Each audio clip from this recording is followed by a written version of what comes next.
It's U of L Today on 93.9 The Ville. Here's your host, Mark Hebert. And welcome to U of L Today with Mark Hebert on 93.9 The Ville. So glad you're joining us today.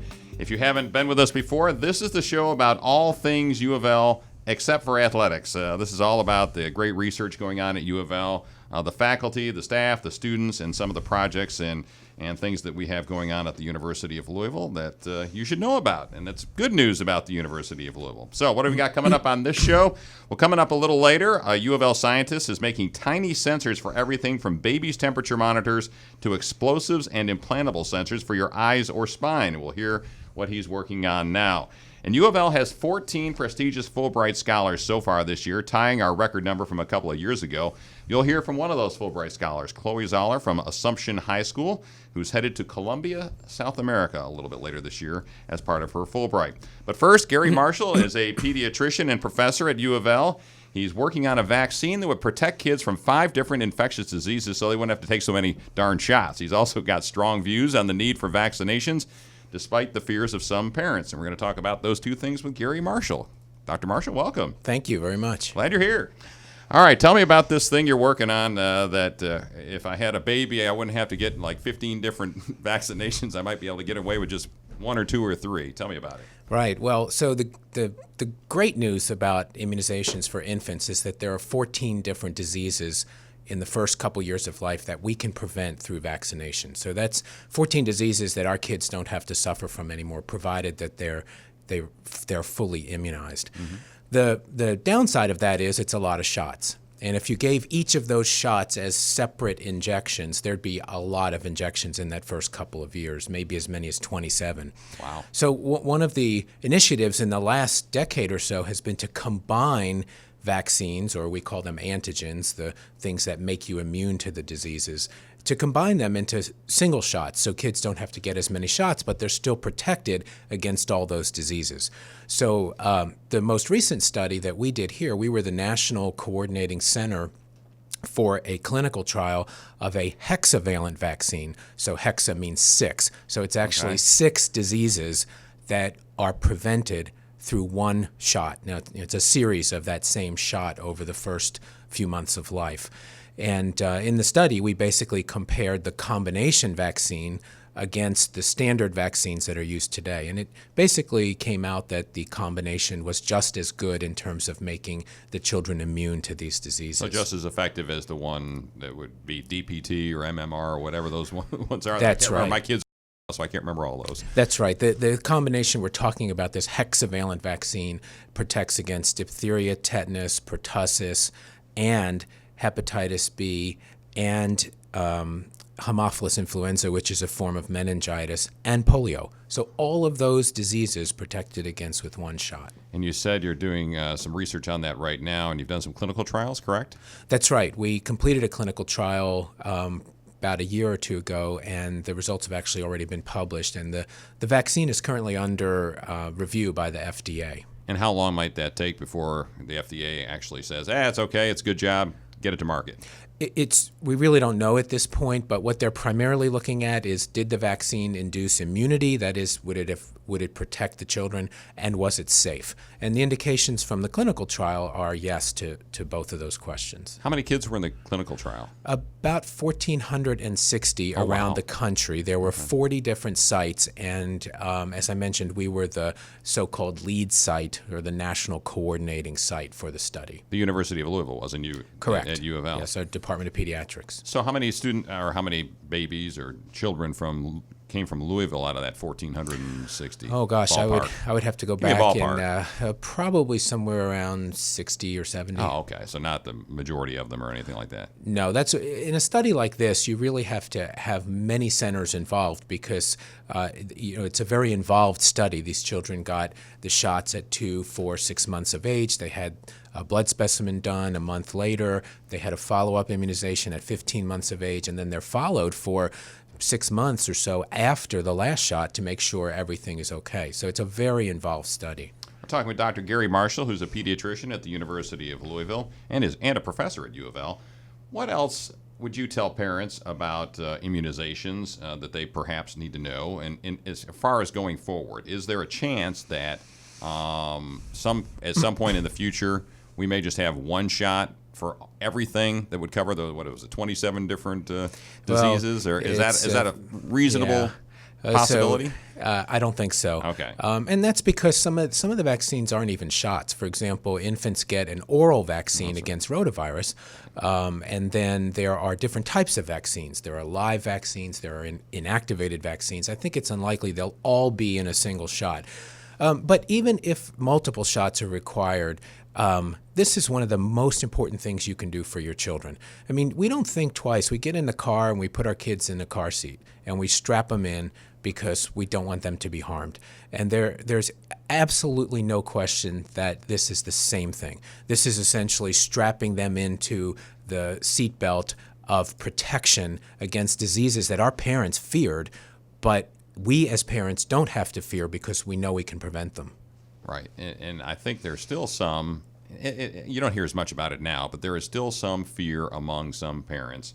And you've heard it, I'm sure, a million times, that some of these shots can cause autism or play some role in autism and other diseases and things, disabilities that children get on down the line. What would you tell those parents?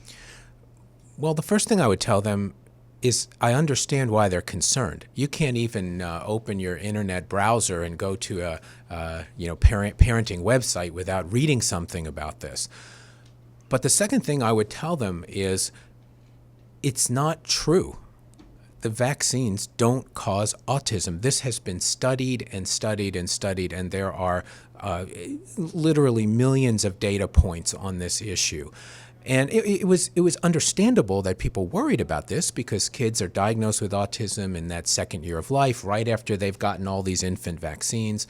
But the science and even the courts have decided that this is just not the case. And I'm sure we'll find out that autism is multifactorial, but probably has a lot to do with your genetics and fetal development, even before you're born.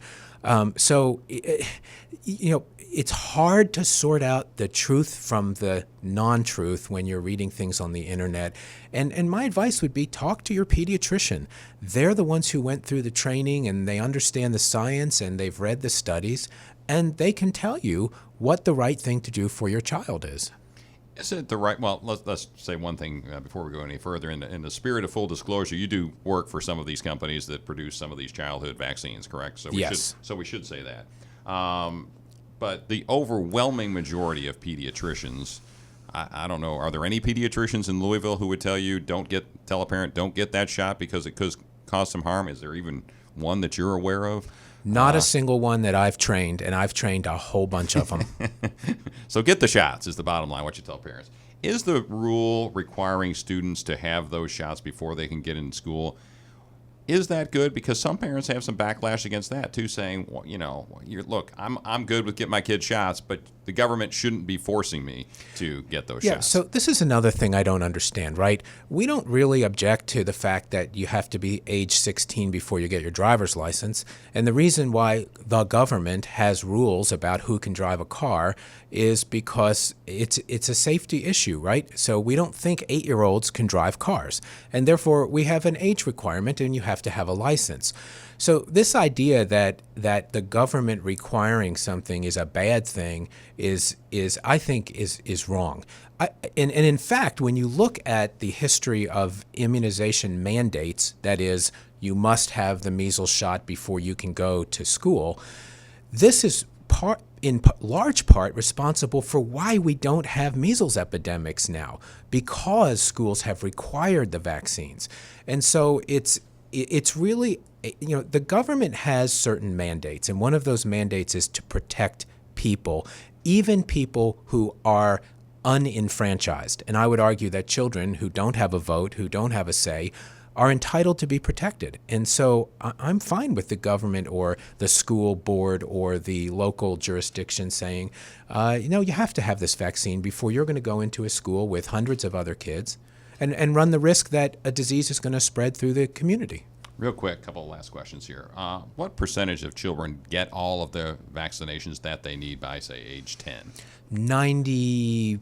5%. So it's good then. So It's great, and we really have made incredible strides in terms of vaccine coverage rates. There are a few isolated examples where we're not doing so well. One of those is the HPV vaccine. Again, there's certain things I'm just in disbelief about, but if you had told me or told our parents someday there'd be a vaccine against cancer, we would have said, well, bring it on. And yet here we have a vaccine against cancer, one of the most common cancers there is. And we only have 50 or 60% of girls actually getting the vaccine and completing the series. So this is a no-brainer. We really need to get people on board with this. Final note, real quickly. What would you say about the work going on at the University of Louisville in this field, the pediatrics? Well, I'm very proud of what we've accomplished in the Department of Pediatrics. We have a clinical trials unit. Actually, we have several clinical trials units where we bring in mature candidate drugs and candidate vaccines, and we do the clinical trials, which are done in a very regulated environment, and we take every precaution to make sure that the kids who are participating in these trials the parents understand what they're getting into, and they understand that the outcome could benefit many, many children. And we have, when you look at the childhood immunization schedule, I could point out to you 5 or 6 of the vaccines that kids routinely get that we studied here at the University of Louisville and helped bring to licensure and bring into the schedule. Very good. Dr. Gary Marshall from UofL, appreciate you being on. John Naber has been an electrical and computer engineering professor at UofL since 1995, following a career at GE and ITT. He's founder of 5 high-tech startup companies that grew out of sensors and systems he invented at the Speed School of Engineering. So welcome, John. Glad you're here. Thanks, Mark. Appreciate the invite. All right. You've got all these companies and you've invented all this stuff. Where do we start talking about some of the things you're working on over at the Speed School? What do you want to talk about first? Well, let's start with the 21st Century Initiative proposal. We just found out this week that a proposal we submitted, a co-PI along with Anna Fall, who is the PI of this project. She oversees the Institute of Optimal Aging, and if we are successful, we've got reduced now from 16 down to 5. They're going to fund 3. This will allow us to develop new devices for the elderly that will allow them to stay in the home a lot longer and hopefully not have to go to a nursing home. The costs of nursing homes are becoming prohibitive. Typical costs are $100,000 a year. And if we can get these elderly to stay in the homes longer by putting sensors on their body, giving the doctors information that they have to go in and see them on a regular basis, that's really our goal here. So let me put it in my words, you're trying to come up with sensors that would actually be on the bodies of these elderly folks. They're in their home, and so that remotely a doctor or a nurse can see what's going on with them and perhaps not have to show up, just call them and say, hey, you need to take more of this medicine or something? Absolutely. But in addition to being on the body, with the clothes they wear, or potentially a project that we're actively involved in now is a smart brief in which there's a sensor already built into the brief. So things brief like underwear? Brief is like diaper. Okay, gotcha. But I guess for older people, that's right. For you and me, it's underwear. We could use underwear too. Maybe that's our second generation. But that we also have the ability to put sensors on beds, within the rooms. I mean, there's more than just actually applying it to their clothes. Now, most of the sensors that you work with, as I understand it at the Speed School, I mean, we're talking microscopic, a lot of them, really tiny sensors, correct? Yes. I mean, they're microns, hundreds of microns, which is the size of a human hair. Okay, and so what are some of the other things that you're working on at the University of Louisville, and some of the things that you put out in the marketplace as far as using sensors to help humans with their health, I guess help the Defense Department? What else are you working on? Well, there's kind of switching gears, I guess. You mentioned Defense Department. We have a startup, which is the newest one I'm involved in, called True Secure SCADA with Dr. Jim Graham and Dr. Jeff Hebert, both of the Speed School. And we are working on getting 2 patents that have already been granted through Speed School to protect this device that will improve cybersecurity protection in critical infrastructure. So this is a secure processor that's never been developed before. It's just become this technology has just become recently available, and we want to use it to prevent people from hacking into things like the utilities. You've heard about the Ukrainian attack in 2015, in which the power was shut down for 10 hours for 80,000 people. There's been an attack here on our own soil in the Bowman Dam in New York, in which allegedly some Iranians were able to hack in and take control of the dam. This is an extra last-ditch protection effort, which will keep it doesn't run an operating system like Windows or Linux, and that's the key. Is it's something that is very it will have very problematic to hack into. It's not doesn't have the same shortcomings of these operating systems. So we're hoping to introduce that here in the next year or two. Yeah, we had Jeff Hebert on this program a couple of months ago, and he talked about this a little bit. I didn't realize that. No, that's okay, because you've added some more information. And as I recall, what he said was that most of these infrastructure systems, the dams we built back in the 60s or 70s, they still have the old computer systems running those dams, and some of the electrical systems, the grids are still on old computer systems, and they just don't have any protection against hackers. And that's what you're trying to figure out, how to stop those hackers from getting into those systems, correct? Yes, and it's those legacy systems that you're absolutely right that have been around for 20 or 30 years that are still out there, and they still function fine, but they're very susceptible to being hacked. This is an added protection device that will protect these devices without having to buy new equipment, essentially. All right, we're talking with John Naber, who's an electrical and computer engineering professor at the University of Louisville. He also has 5 companies, I think, that you put together to... I've been part of 5. It's maybe 4 are still active. I mean, they're not... one we've shut down, but the one we just talked about, True Secure SCADA, just started up. Of those 5, none of them have developed, have actually sold a product yet because of the time frame. They're medical. They're really the product is medical devices, and there's a big barrier getting through the FDA. But they just take forever to get to the market. The one company that has raised $5 million, we've been working on this since about 15 years, and we're hoping this year to finally break through and get FDA approval to start doing clinical testing. And what is that? What's that device is a sensor that goes on rods for people that undergo spinal fusion surgery.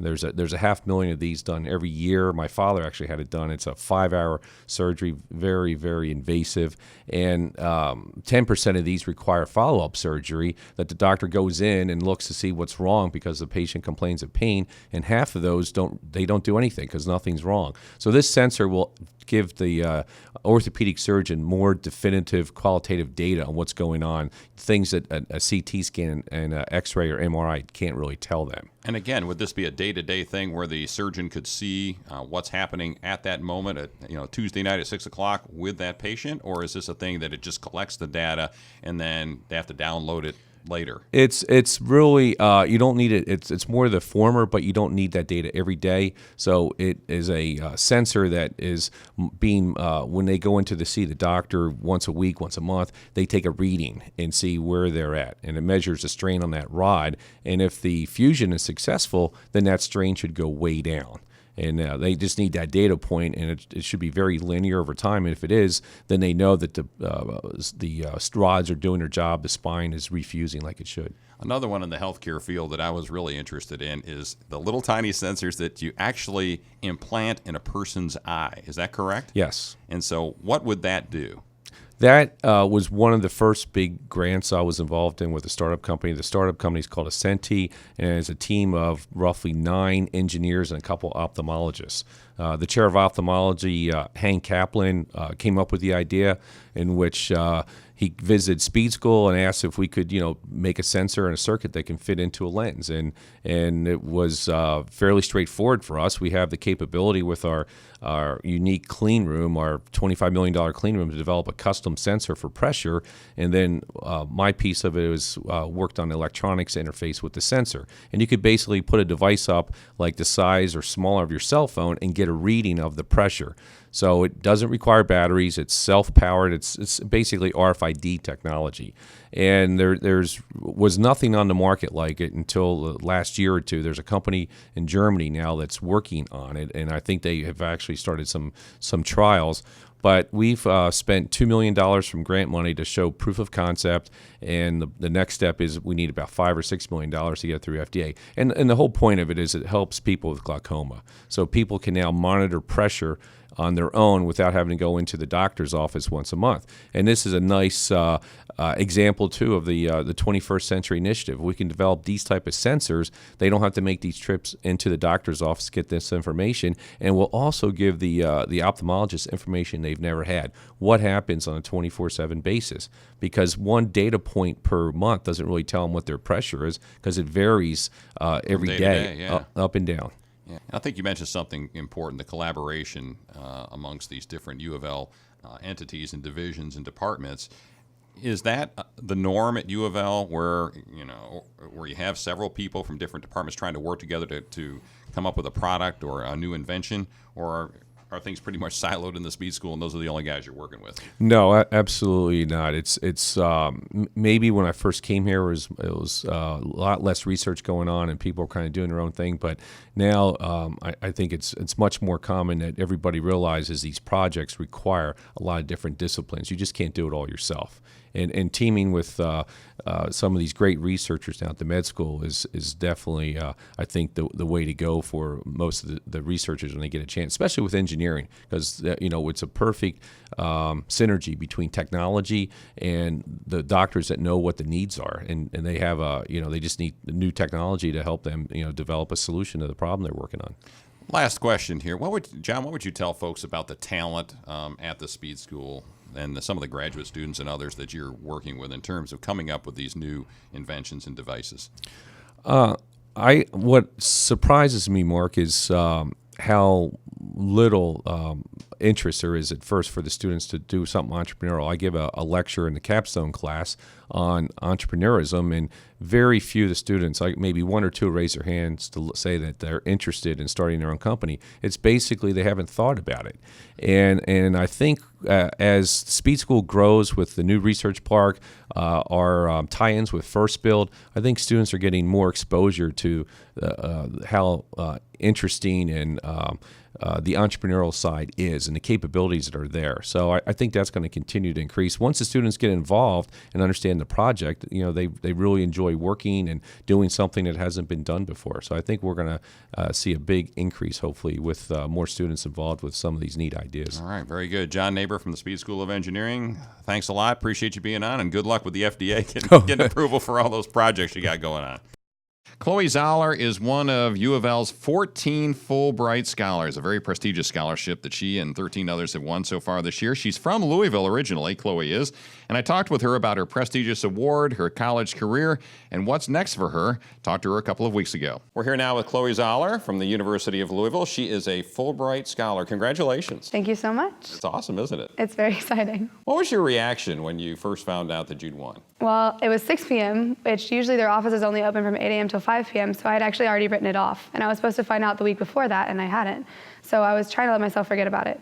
And I was in Heine Brothers, and I pulled up my laptop, and I had an email, and I just lost it because I wasn't expecting it at all, and they say it comes when you least expect it, and it really did. So I was so thrilled. I mean, I couldn't have been happier. I feel so lucky. Very cool. All right, so we should back up a little bit and say, where are you going with? Well, let's describe first of all what a Fulbright Scholarship is. Why don't you tell people what that is? Fulbright is the top international scholarship through the United States government, and there are different tiers of it. There are different types of Fulbrights. Mine is an English teaching assistantship.